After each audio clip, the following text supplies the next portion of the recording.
Assalamualaikum warahmatullahi wabarakatuh.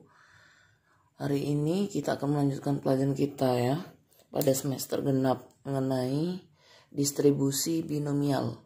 Distribusi binomial ini berhubungan dengan peluang, tetapi di sini lebih dalam lagi karena dia soal-soalnya berupa soal cerita semua dan membutuhkan penalaran.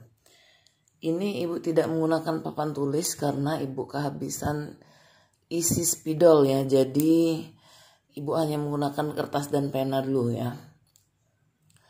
Kemarin kalian sudah ibu perintahkan untuk mencari ya dan memahami pengertian dari definisi variabel acak.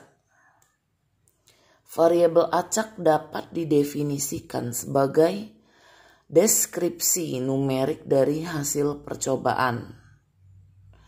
Variabel acak digunakan untuk menggambarkan hasil percobaan sebagai nilai-nilai numerik secara sederhana.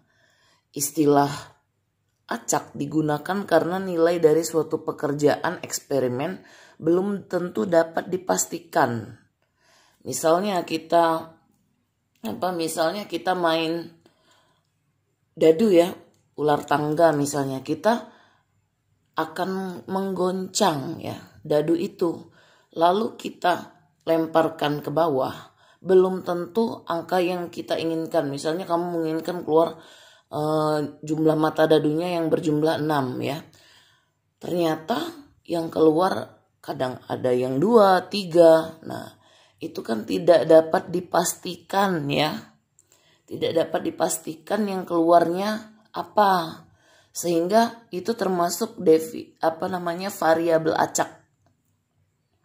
Variabel acak disimbolkan dengan huruf kapital ya. Kemungkinan terjadi atau kemunculan nilai dari variabel acak disebut probabilitas atau peluang variabel acak yang memiliki nilai antara 0 sampai 1. Kok begitu Bu 0 sampai 1? Misalnya peluang. Kalau peluang 1/3 ya, seperti itu. 1 per berapa? Pokoknya nilainya itu berupa pecahan sehingga antara 0 sampai 1. Peluang kemunculan nilai variabel acak pada suatu ring akan tersebar dengan model sebaran tertentu dinamakan distribusi peluang. Di sini contoh, seorang anak mengikuti suatu olimpiade matematika dan harus menjawab 50 pertanyaan tentang materi probabilitas. Dimisalkan X adalah variabel acak yang menyatakan banyaknya jawaban benar.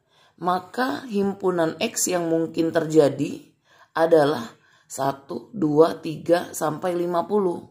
Kenapa seperti itu? Karena kita tidak tahu dia bakal benar berapa. Kalau 1 di sini maksudnya itu, misalnya kemungkinan dari 50 soal seorang anak ini menjawab hanya 1 yang benar. Jadi di sini ditulis himpunan X-nya 1, maksudnya jumlah yang benarnya 1. 2, artinya kemungkinan jumlah yang benarnya 2. 3, artinya kemungkinan jumlah yang benarnya 3. Nah titik-titik ini dibacanya kan dan seterusnya ya. Sampai ini ada batasnya 50 karena ada 50 soal. Mungkin saja anak ini 50 bisa mengerjakan soal dengan benar. Itu ya makna dari 1, 2, 3 sampai 50 ini. Boleh tidak Bu kalau misalnya saya menulis 1, 2, 3, 4, 5 boleh. Kalau lengkap itu lebih bagus ya, tapi nanti merepotkan kalian. Ya, jadi di sini tulis 1, 2, 3 dan seterusnya sampai 50 ya. Itu maknanya. Mungkin kalau kalian kemarin membaca bingung apa itu makna dari tulisan ini ya. Setiap telur yang dihasilkan oleh seekor ayam memiliki 2 kemungkinan, yaitu M menetas atau gagal menetas T. Itu hanya simbol ya, kalau dia menetas M, gagal menetas T. Ruang sampel yang terjadi sebagai berikut. 1 butir telur MT, maksudnya itu menetas atau tidak kalau telurnya 1 ya. Kalau telurnya 2, kemungkinannya ini MM, MT, TM, TT. Dari mana Bu ini? Bisa juga kita nalar ya. MM artinya telur itu menetas semua. Yang telur 1 menetas, telur 2 menetas. MT artinya telur 1 menetas, telur 2 tidak.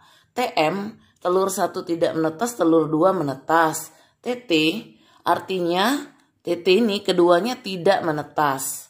Nah seperti itu. Kalau 3 telur MM sama. MM artinya ketiga telurnya menetas semua. MMT artinya 2 telurnya menetas, 1 telur tidak menetas, dan seterusnya. Bagaimana Bu saya bisa mendapatkan tulisan seperti ini? Kalau 1 telur pasti MT saja mudah kan? 1 menetas, 1 tidak. Nah kalau misalnya 2 telur. 2 telur ya. Ini 1 telur yang pertama kan, kalau 1 telur menetas tidak. Nah 2 telur kita buat cabang lagi di sini diagram pohon. Seperti pelajaran di SMP. Ini MT juga. Nah, jadi kalian bisa dapat dari sini. Sehingga ini dapatnya MM. Ini dapatnya MT.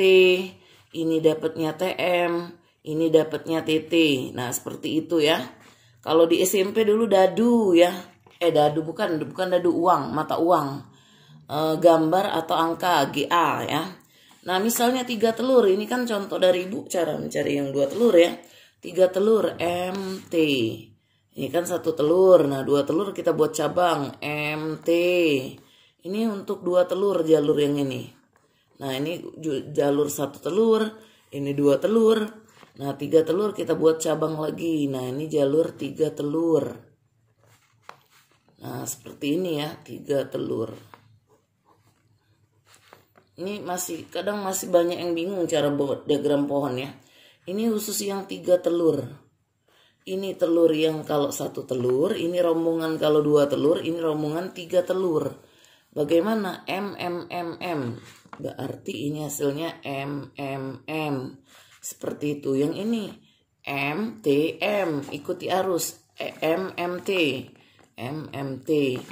Yang ini MTM.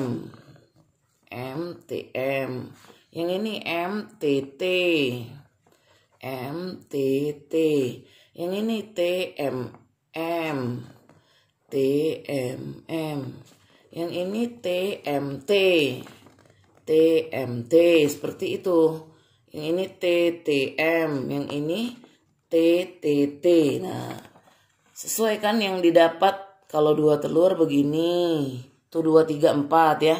Kalau 3 telur 1, 2, 3, 4, 5, 6.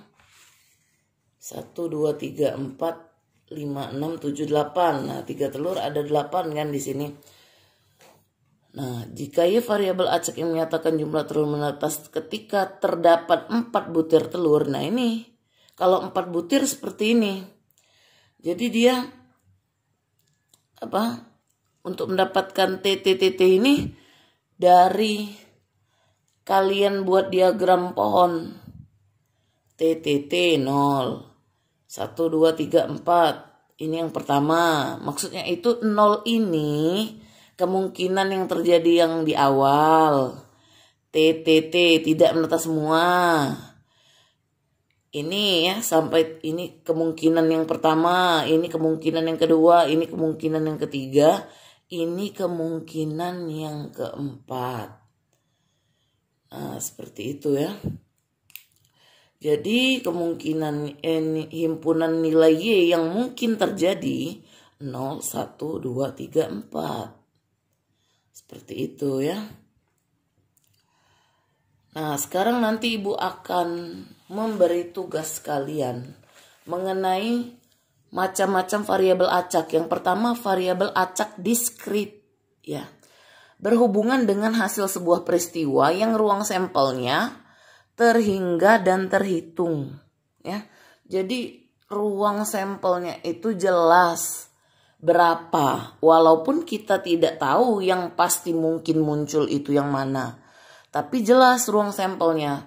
Contoh di sini percobaan. Nanti yang di halaman berikutnya itu dia ditanya hanya contoh percobaan dan himpunan saja. Variabel acaknya nggak usah ditulis ya. percobaan pada 100 produk hasil suatu pabrik dalam sehari. Nah, 100 produk di sini ada keterangan jumlahnya 100, berarti cukup kalian sampai 100 itu saja yang dihitung ya. Nah, berarti himpunan yang mungkinnya 0, 1, 2 dan seterusnya sampai 100. Karena di sini sudah ada kata 100. Ya, jadi ini termasuk variabel acak diskrit ya. Nah, contoh yang kedua, perhitungan banyak mobil yang datang ke sebuah pencucian mobil dalam 1 hari. Kalau misalnya mencuci mobil kita tidak tahu ya, dalam 1 hari kan berbeda-beda berapa yang datang. Nah, kalau ini kita cara menulisnya himpunan nilai yang mungkin 0, 1, 2, 3 dan seterusnya sampai ini tak hingga ya. Ini jangan lupa nih cara bacanya tak hingga. Sampai kita tidak bisa menghitung berapa kira-kira. Karena setiap dalam 1 hari itu kan lain-lain. Mungkin saja dia ada yang sampai 100, 200 yang datang ke tempat cucian mobil itu ya. Nomor 3, percobaan perhitungan jumlah kesalahan kata dalam teks berisi 1500 kata. Nah, kalau di sini jelas batasnya 1500. Maka nilai himpunan nilai kemungkinan yang terjadi kalian menulisnya 0, 1, 2 dan seterusnya sampai 1500. Karena ini ada batasan 1500. Kalau ini perhitungan banyaknya mobil yang datang dalam suatu pencucian mobil dalam sehari, itu kita belum bisa menentukan berapa dalam 1 hari. Dan berbeda-beda kan dalam 1 hari. Kalau ini jelas dia ada batasannya. Seperti itu, ini untuk yang soal nomor 1 ya. Lalu untuk soal nomor 2. Ini sebuah laundry ya. 4 mesin cuci. Nah, 4 mesin cuci itu kalian buat hampir mirip dengan yang ini.